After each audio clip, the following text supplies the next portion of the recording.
айтқан нәрсем жалпы салауат айту жарысы дұрыс, ол бір жақтан. Бірақ бұл жерде қазір біреу миллиард салауат айтуы мүмкін, бірақ пайғамбар сүннетін түсінген жоқ та ол. Сүннетіне кері жұмыс жасап жүр, сүннетті қате түсінді. Яғни пайғамбар дұрыс таныған жоқ. Салауат негізінде әр нәрседе тіл ғана айтпау керек, жүрек айту керек. Адамның жаны негізі дұғалар қабыл болады, егер бізде тек тіліміз, бізді халіміз подключать қосылса оған. Түсінікті? Салауатта да ойың басқа жақта, ойың біреуге жамандық ойлап отыр, ойың лас жерде жүр, бір ауыз тілің айтып жатыр мысалы. Сол үшін дұрыс болуы ол саналы түрде жан тәніңмен, ықыласпен, шынайы айтылған кезген салауатта дұғада қабыл болады негізінде. Сол үшін мен саннан гөрі сапаға қарай деген бір әңгімем ғой бұл ол кездегі. Сан емес, сапалы болсыншы.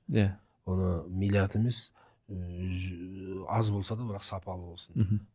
Кейбір дұғаларды түсініп дұға қылу мен түсінбей дұға қылу басқа нәрсе. Сол үшін да мен жақсы көретін дұға истиғфар, сәйидул истиғфарда пайғамбар не дейді? Мысалға, Аллахумма анта рабби, ла илаха илля ант, халақтани, ва ана абдука, ва ана аля ахдика, ва ва'дика, ма статa'т, а'удhu бика мин шарри ма санa'т, абу лака би ни'матика алейя, ва абу лака би замби, фағфир ли, иннаху ла яғфиру зунуба илля ант. Керемет дұға, керемет дұға. Көп нәрсе бар. Бірақ пайғамбар не деді? Кімде-кім таңда айтса, бірақ айтты, түсініп айтса дейді. Көрдіңіз ба? Жай айтып қой емес.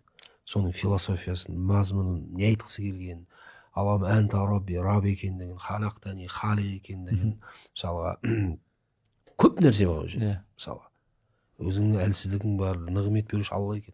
Көп дүниені қамтыған, соны түсініп айту. Кімде-кім түсініп айтса, таңда. Кешке дейін дүние салса, жәннатқа келеді.